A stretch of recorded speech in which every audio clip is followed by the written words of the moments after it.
Maintenant, est-ce que le marxisme revient? En fait, le marxisme n'est jamais mort. Je vais citer mon fils, avec qui on discutait comme ça. Ton fils qui est un camarade papa, lui aussi. Ouais, il a un camarade papa, mais lui, il est tranquille. Il est à Sophie Germain, dans un lycée parisien. Je pense que je ne suis pas ceux qui rêvent de lutte des classes et tout ça.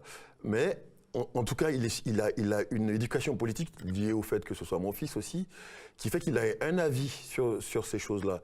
Et je lui parlais de la classe moyenne française à propos des grèves au début de l'année.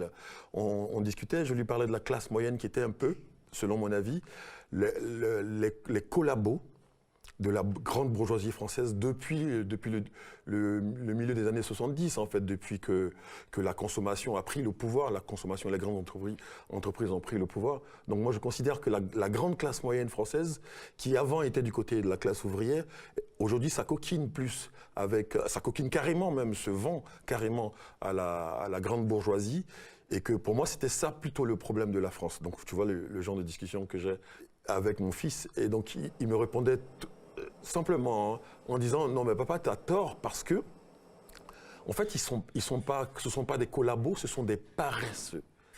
Il y a une paresse dialectique qui s'est emparée de la classe moyenne française et que ne t'inquiète pas papa, Marx est de retour, la lutte des classes est à nouveau tendance. Ah ben dis donc, c'est un fils qui mériterait d'être connu.